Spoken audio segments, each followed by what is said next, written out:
All right, well, to get started, pleased to introduce myself. I am Mike Seaver. I am the Senior Director of Academic Programs at the School of Hospitality Administration at Boston University. So we're the School of Hospitality Administration, SHA. We pronounce it SHA, so you'll hear us talking about SHA a lot this evening.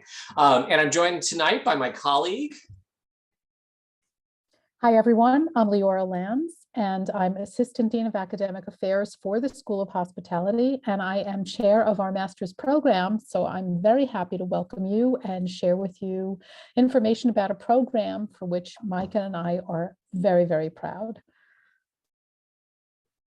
Yeah, realized should have had that page up. So getting started, just for anyone who isn't very familiar with Boston University, or BU. So we are a large university of about 17,000 graduate students spread across 17 schools and colleges with over 200 fields of study. And we have students from over 100 different countries. So it's a very global campus, over 2,500 faculty members. So really expansive academic offerings. In contrast, the School of Hospitality Administration, we are actually the smallest school at BU. So we are about 200 undergraduates and about 75 graduate students.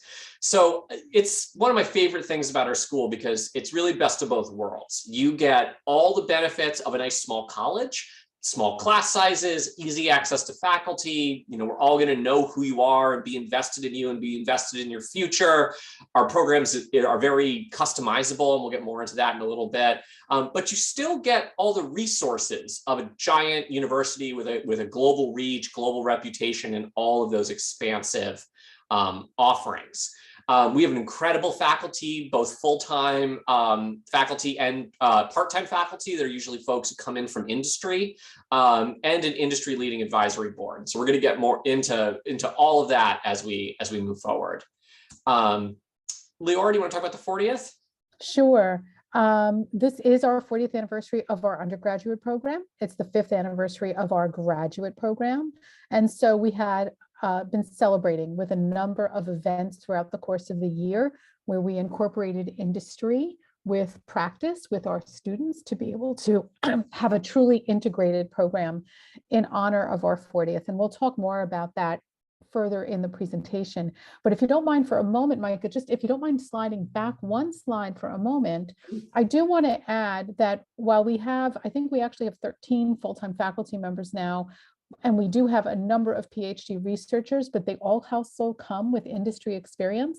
And we have several lecturers and associate professors of the practice, of which I am among, who also come with extensive years of industry experience. So we wanted to assure you that while we're also really conducting tremendous research, we are coming with real world experience, and we bring real world experience into the classrooms, even with some of our projects that we have. So rest assured, you leave our program with a very practical skill set for application in the industry today. Perfect. So we're sure you're probably looking at a lot of different hospitality programs, or maybe not, but what's important for us this evening is we want to make sure to kind of emphasize what makes our program different. And I think really what makes us stand out compared to some of the other hospitality master's programs that are out there. So a couple key points for us. One of the really big ones for me is there's a huge sense of entrepreneurship and innovation in our program. The sort of flagship course that you take in the first semester is called Innovation and Disruption in Hospitality. So really right from the beginning, you're looking at what are the disruptors to this industry? How do we deal with problems? How do we embrace the opportunities? And how do we innovate our way sort of through that? And you do a lot of hands-on real projects with real hospitality companies. So you're really learning, everything you're learning really is something that's going to be practical and applicable to your career once you get out of the program. And we just launched this year a whole concentration in innovation and entrepreneurship as well. We'll talk more about later. Leora, anything to add on this one? Yeah, this is our flagship, as Micah said, and not only do we learn how to respond to disruption, and naturally the society that we're living in the last 2 years is a major disruption that we've learned how to respond to, but we also learn how to become disruptors in our sector. How do we become innovative and pioneering so that we become the disruptor in whatever aspect of the hospitality business we pursue? So it's really about thinking entrepreneurially. Yeah, absolutely. There's also a very strong sense of leadership in the program. We very much want this to be, and it very much is, a management program. This is about teaching you not only the business of hospitality, but it's teaching you how to be a great manager and a great leader within the industry. We have a required leadership course that everyone takes in the first semester to really teach you how to understand people, how to understand yourself, how to motivate people, how to manage teams. And really, so much of the classes are built around this idea of you're the manager, you're the one in charge, you're the one who's going to be making the decisions. We're also really lucky we have our own career center that's located right in our school. It's the Marriott Career Center. It's named for Marriott, but they can help you get a job anywhere. It's a question I get from students a lot. They work just with our students and just with the hospitality industry. And so they run a ton of workshops during the academic year. So like resume, cover letter, interview skills, LinkedIn profile optimization. We do free LinkedIn headshots every semester, so you can have a really good page. And they also run a huge number of networking events, career fairs, a lot of different ways to connect you with the industry, because we do have this required work experience at the end of the program. So we do require that you complete up to 300 hours of hospitality work, so that you can really take what you've learned in the program and apply that sort of right into the practice of the business world. And we're really proud of the results we've seen from our program as well. So as you can see on the slide, 98% of the alums from our program from the last 5 years were employed within 3 months of completing the program. 98% of them have stayed in hospitality. We've had 1 or 2 students go off into tech or finance or a few other fields, but really, we are producing hospitality leaders that are staying in the hospitality industry. And it's one of the many things I'm really proud of about our program. I just want to add a point that a lot of the leadership and the other skills that you'll learn in our program, if you do opt to go into other industries, they are absolutely important and transferable to other industries, the skill sets that you learn in hospitality. And as a matter of fact, there are so many other industries that hire specifically from the hospitality sector because of the skill sets that are in the DNA of hospitality students and professionals. So the great thing is that we are keeping ourselves within the hospitality sector, but for those who go beyond it, the skill sets are needed and necessary. We really prepare you to be job ready for whatever business you go into. And the last sort of really big piece for me is also the location. We are located right in the heart of Boston. The city is very much a part of our campus. Boston is an enormous hospitality and tourism town. We have over 125 hotels, 1,000 restaurants, 2 convention centers. After the tech industry, hospitality is the second largest industry in Boston. So that's part of why we're able to offer so many incredible opportunities for internships and jobs to our students, because we have this incredible relationship built with such an expansive industry in Boston. It's also just a really great town to be a student in. Boston is about 4.8 million people in the greater Boston area. I like to say it's a very manageable city. It's not going to feel overwhelming the way that a place like New York might. It's very easy to get around. It's a very walkable city, and we also have really good public transportation as well. There's over 65 colleges and universities in Boston, so there's a huge number of students. In fact, you see different stats on this, but in general, it's usually agreed that about 10% of the overall state population is made up of students. So education is also just a huge part of the fabric of kind of life in Boston. And in terms of living here, if you already live in the area, you know how great it is. If you would be moving to Boston for the program, BU has apartments on campus that you can rent, and there is also one graduate dorm as well. So you would have a room in your own bathroom, but it's a shared kitchen.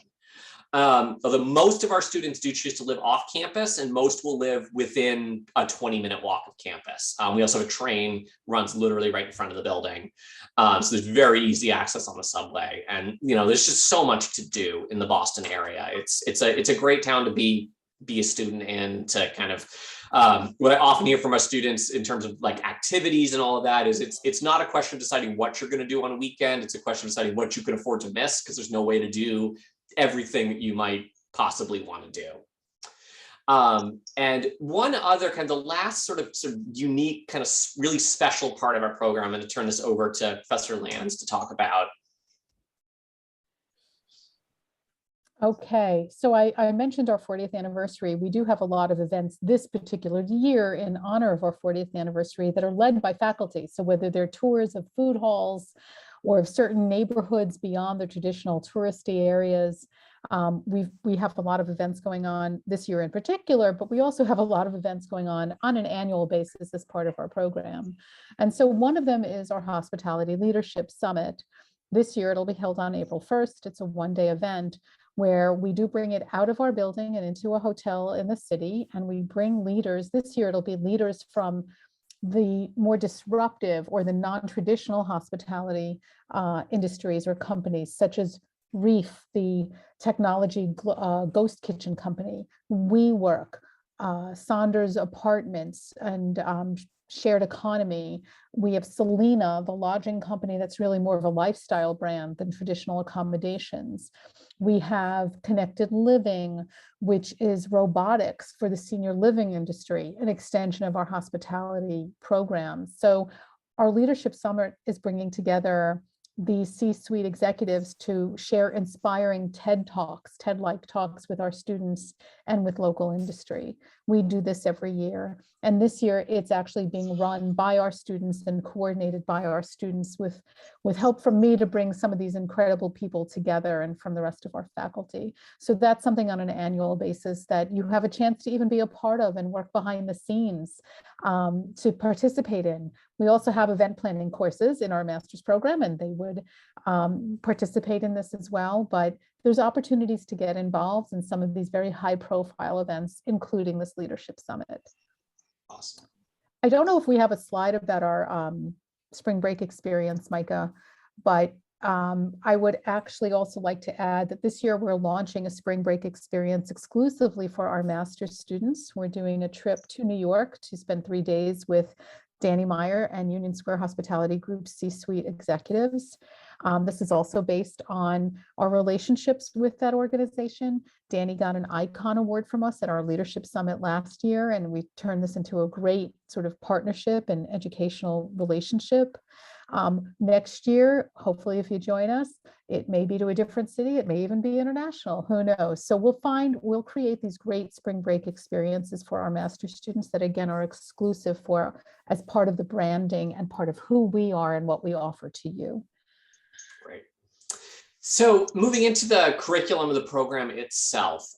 So the MMH is a 32 credit program plus a 300-hour work experience. It's essentially 12 months. It's a fall and spring semester of coursework, and then you complete the work experience in the final summer.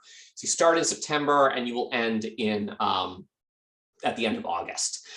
We do have a part-time option as well, where students would typically take 2 courses a semester and you finish the program in 2 years.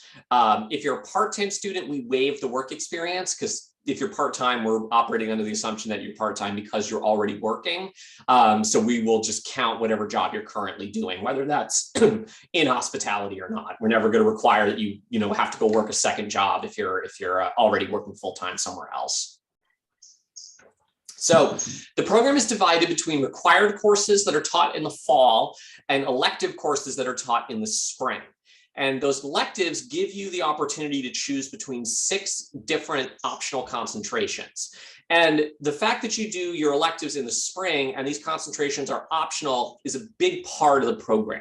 You don't have to apply into a concentration, and you don't have to decide on a concentration until you're most of the way through the fall semester.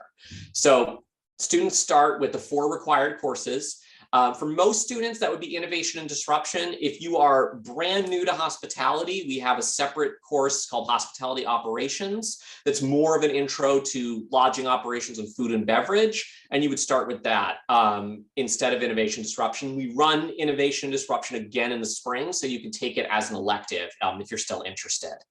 And then everyone else will take basically the same 3 courses: financial management, which is an introduction to accounting. And we teach this at sort of a regular level and then an advanced level. So if you're a student who already has some accounting experience, we offer more, it's more of a finance focused class for students that might be at a slightly higher level. Branding and marketing is a really fun course. It's really about how do you create a unique business? How do you understand consumer behavior, understand the decisions that people make? How do you really brand something? How do you create a unique business?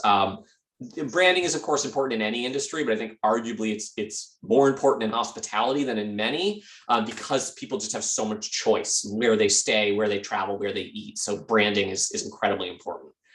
And then we talked a little bit before about the organizational leadership course. And this is that management course. This is what's going to help you understand yourself, understand your own strengths so that you can be a great leader and a great manager. In the spring, we offer 18 different electives. It's so many, I couldn't fit them all on one slide, but we offer in a ton of different areas, from marketing to finance to revenue management, real estate, food and beverage, events, tons and tons of different areas. And then at the end of the program is that final work experience that you complete in the summer. So typically between that mid-May to mid-August. We require 300 hours. You can also gain these hours during the academic year. So if you are working like a part-time job in the fall and spring, you can count those hours towards the summer work experience. And if you've gained if you've completed 300 hours by the end of the spring semester, you can finish the program in May. You don't need to stay on for that extra summer if you don't want to. You're allowed to just graduate in May if you've already completed the required number of hours. So it's about maybe 40% of our students will typically complete the experience before by the end of May, and about 60% will kind of focus on it in the summer. So we're really flexible in how students can complete, or however you really want to complete the work experience. So we're going to kind of quickly go through the 6 concentrations. I'm going to let Professor Lanz just kind of take the lead on these. My pleasure. Digital marketing happens to be what I teach, so I'm happy to talk about this first. As you'll notice, Micah referred to the fact that in the spring, when we take our electives, we take 4 classes. 3 comprise an actual concentration. So the 3 courses that we offer, if you'd like to have a concentration in digital marketing, include strategic marketing, digital marketing, and digital content creation. The 3 courses teach you how to think strategically. They teach you how to understand the world of digital, and they teach you how to actually create physical content so that you have all kinds of skill sets as a marketer when you graduate. So it's a really nice package of courses to make you truly marketable for that job. So this is the first of the 6 concentrations.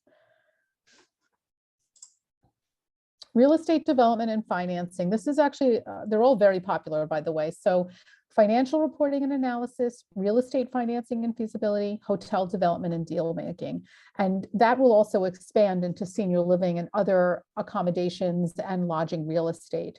But what you should know about these 3 is a lot of our students do go into the world of hospitality consulting, which means how do we create valuations? How do we conduct market studies? What kind of analysis do we need if we're working with owners or operators who are looking to buy, build, or sell a hospitality asset or piece of real estate, and they need a valuation to provide to the bank? We teach you those skills that you could get hired by companies like HVS or Horwath or CHM Warnick or LW Hospitality Advisors. We have a slew of consulting firms, which, by the way, is part of my background. So I'm very familiar with this world, even though my focus was marketing. I worked for HVS as their global director of marketing for 15 years. So these 3 courses really help prepare you with the skill sets to be hired by one of these incredible consulting firms, or even to work for a brand in-house as a development officer. So it's really terrific skill sets that you're going to learn here. Very, very hands-on, taught by one of my colleagues And one of the courses is taught by Professor V, who comes from 15 years of HVS, 6 years of head of development for Hilton in South Asia. And that's his expertise, is financing and feasibility and valuations. The hotel development and deal making course is taught by an SVP of Carpenter and Company right here in Boston, who built 7 or if not more hotels in Boston alone. And they're on the board of Four Seasons Hotels, and they have arrangements and relationships with all kinds of other brands. So you're really learning from the folks who are doing this day to day. You're learning from the experts. They would want to hire you after you take these courses. That's what's so cool. Okay, revenue management analytics, honestly, probably one of the more important skill sets to know if you're looking to go particularly into the lodging sector today.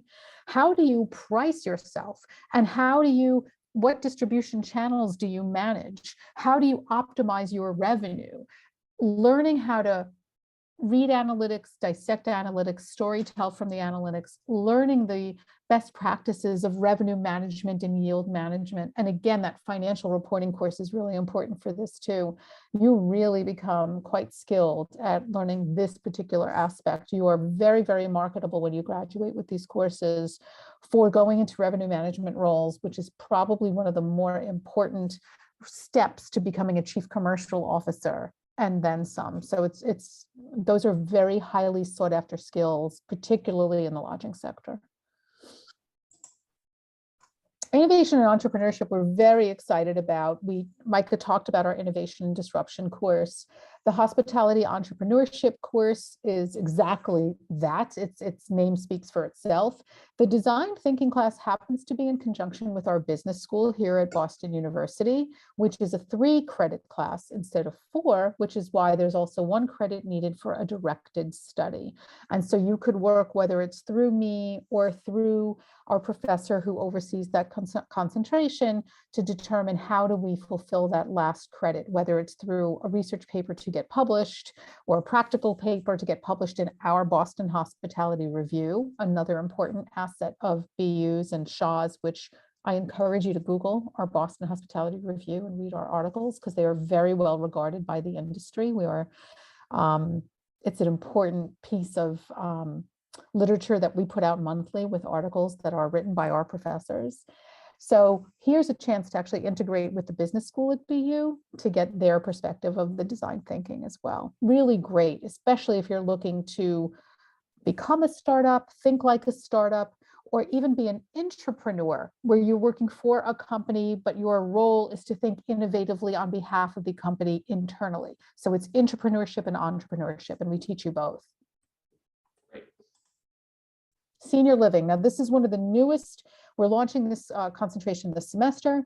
We are very proud of having this here because there are so many parallels between traditional lodging and accommodations with the senior living sector, another industry that is only blossoming and booming. As we all learned from the last year and a half or so, it's also in a very important aspect of our society. And they typically hire from hospitality. They want executives who have hospitality skills and backgrounds. So our 3 courses, which round out this terrific package of skill sets so that you are marketable for jobs, include operations, monitoring the resident journey. You will hear us a lot at SHA talking about human interactions, creating great experiences, creating memorable experiences. This is that resident journey class and our other classes. And I would tell you, that's part of our DNA at SHA, is how to create these memorable experiences and experience management. And then, of course, there's the business of seniors housing. So you could actually be on a very fast track to becoming an executive director of a community, of a senior living community. It's actually a faster, more accelerated track than becoming a hospitality or a hotel GM, quite truthfully. We have professionals from the senior living space teaching in these courses. The contacts for internship opportunities, for field visits and site inspections, and for guests coming in are enormous. So if you're interested in this, or if you've never thought about this, but you're willing to explore this, this is a really interesting avenue to pursue. Okay, restaurant management and experiences. I don't know how many of us don't go out to eat, but we all know how impacted the restaurant world has been particularly in the last 18 months. And so we thought very nimbly, that's one thing I can tell you about our program. We respond to societal needs. Our courses are so cutting edge and pioneering that we're ahead of the curve. And so we put together courses for restaurant management and experiences and got them blessed by the university, which is no easy feat, by the way, rather quickly because we knew we needed this. And so we have a new course launching next week called The Future of the Restaurant Business, which includes topics of diversity and inclusion. It includes women in the workforce. It includes issues of wages and compensation in restaurants. It includes topics like technology. Where do we need high tech, high touch? It includes labor issues. It is absolutely progressive and contemporary and talking about today. The advanced F&B course is an ops class, and you can choose from one of the other colleges at BU, a food marketing course, or that design thinking course that we just talked about in the innovation and concentration as well, or even our entrepreneurship. So you have an option in this concentration to round out those courses. But I can tell you the two instructors for these classes at SHA are extraordinarily connected. I'm going to rattle off names, but Chef Douglas Williams is coming into our class during Black History Month this year. Jody Adams, famed restaurateur in Boston, is coming in early in February. I mean, we're getting some real key folks to talk about the future of the restaurant business and operations in our classes, thanks to our instructors. So I had mentioned that these are optional, and I just wanted to kind of reassure everybody they really are. You're not required to do a concentration. So if you don't want to do one, you can just pick any 4 electives you want. So this is an example of these could just be 4 courses you could do. They don't fit into any particular concentration, but it's still totally fine. Everyone takes 4 electives. If you do a concentration, it just means that 3 of those 4 are in a specific area. So doing a concentration doesn't add any time or any cost onto the program. It's really something you can look at as sort of a value add onto what's already a great program. And also with the work experience, another thing I wanted to make sure was clear, we don't assign you a job. We're not going to say you have to go work here. What we do is instead our career services will work with you to try to figure out where do you want to go in your career, and then we'll work our way back from there and find, whatever the right type of job is for you to go into. And so these are, this is 3 examples of 3 of our students who did very different things. So we have a student who went and worked at a restaurant consulting business. We had someone who really wanted to be in operations, so went into sort of a front of house ops role. And we have another student who went and did marketing for the Greater Boston Convention Center. So we're really committed to working with you to kind of find the best possible work experience that you can have. Another really kind of cool new thing that we're running in our program is our international experience option. This is done in conjunction with the ESSEC Business School in Paris. I don't know if Professor Lanz, do you want to talk about this, or do you want me to cover? I'm happy to just share high level, and whatever I miss, Micah, go ahead. Yep. We're very pleased to be able to offer this to you if you're part of our program. If you opt to not take the master's in 1 year full-time, but rather 2 years full-time, including international class experience and work experience, this is for you. So ESSEC is a premier business school with a very strong hospitality program in Paris. We have a formalized relationship with that school so that some of their students can come to us in the springtime for electives. And likewise, our students could go to Paris for their electives. And so this shares the structure of how that 2 years would look. So it does mean sort of stretching out your master's, but if international experience and taking classes in English, by the way, the courses are in English, but in Paris, knowledge of French would be very, very much advised for the work experience, because you would be getting jobs likely in France. If French is a challenge, then they can try to place you somewhere in the EU where English would work. But if you have working French or proficiency in French, and this is of interest to you, we would strongly recommend this opportunity so that you get the international work experience and classes in addition to BU. You would get a graduate certificate from ESSEC, but your degree is from Boston University.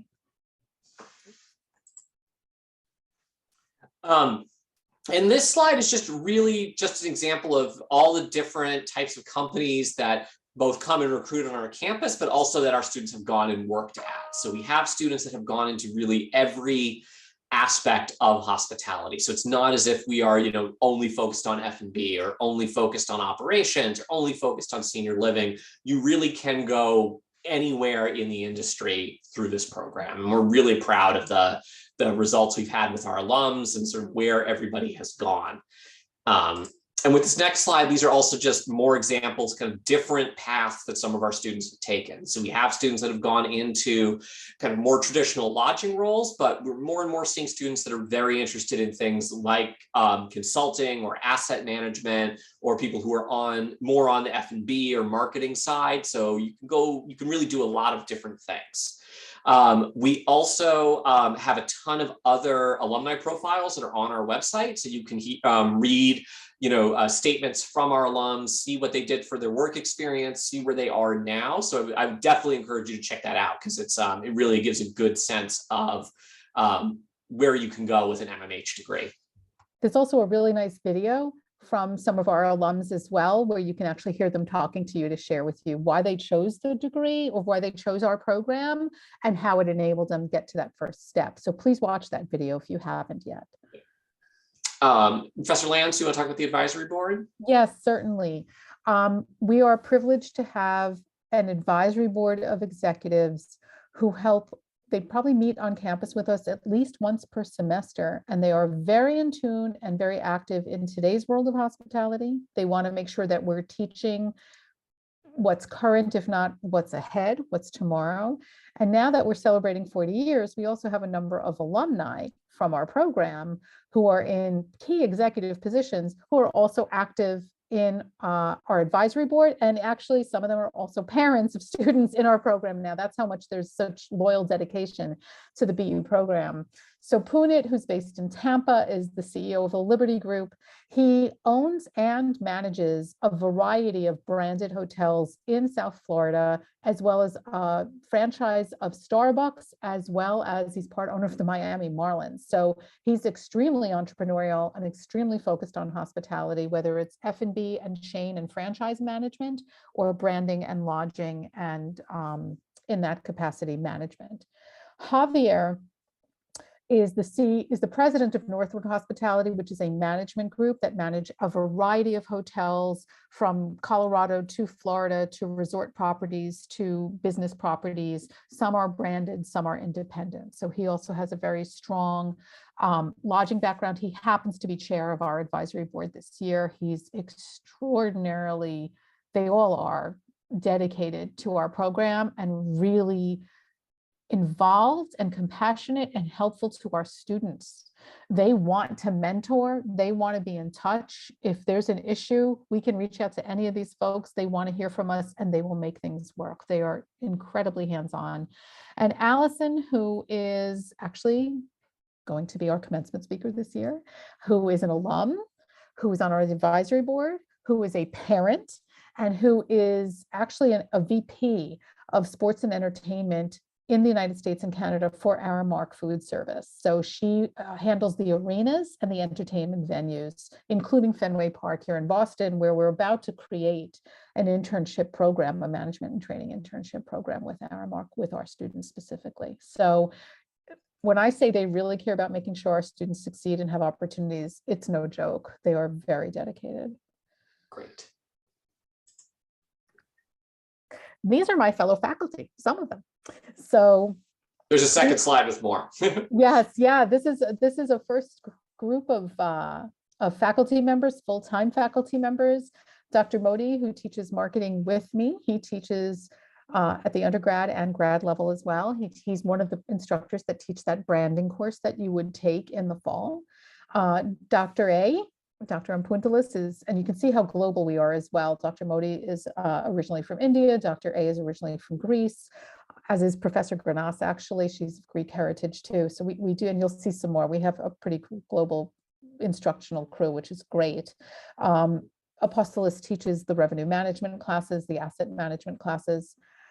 Taylor teaches the leadership and HR classes. When I mentioned earlier how we're very focused on human interaction, we're actually launching a new course this coming semester on workplace experiences in our master's level that Taylor and her colleague, you'll see Richie momentarily, teach to focus on that human interaction and creating those experiences.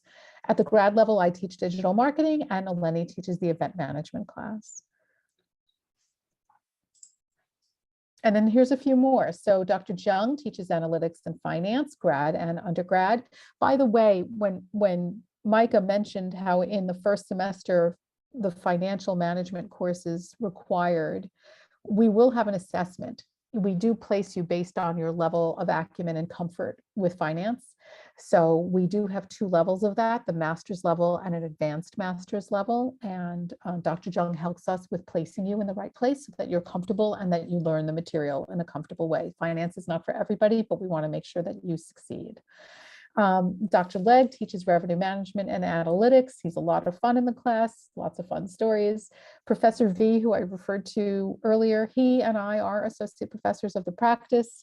So we do both come from industry, and actually our worlds have collided several times in our careers. So we know each other's work ethic and acumen quite well. He teaches a lot of the real estate feasibility classes and the development and deal making. Richard Curry, new to our program and a rock star. Students love him.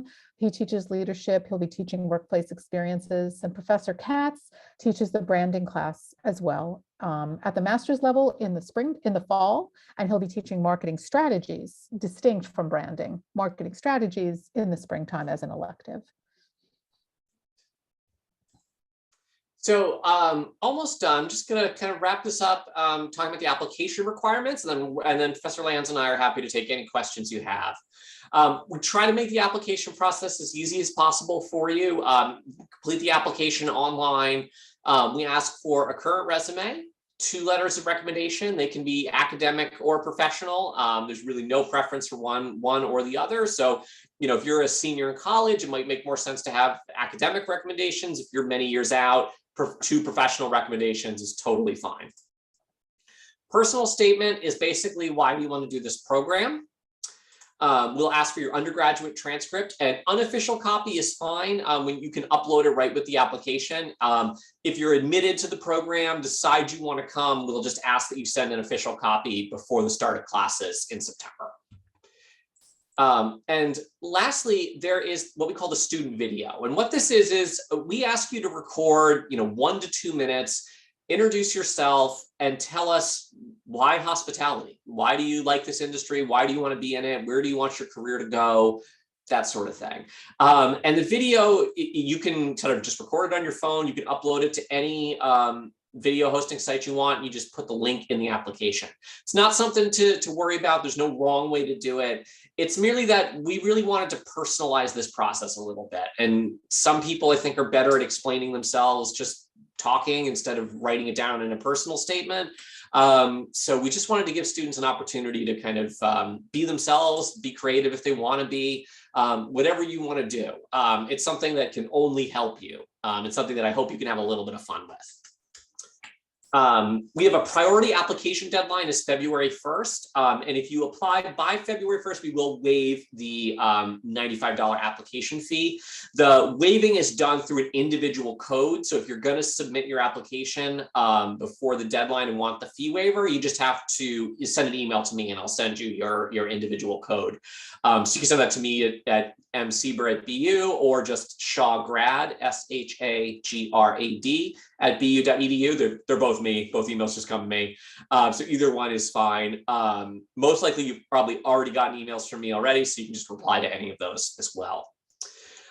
We are really committed to making sure that students can afford this program. So all applications get considered for merit scholarships, domestic, international. You don't have to apply separately. anyone who applies to the program is considered for scholarships. If you are admitted to this program, you are guaranteed to receive at least $10,000 in scholarship and be considered for scholarships above that as well. But the 10,000 is sort of our base level, that anyone admitted to the students will get at least that, or sorry, admitted to the program will get at least that.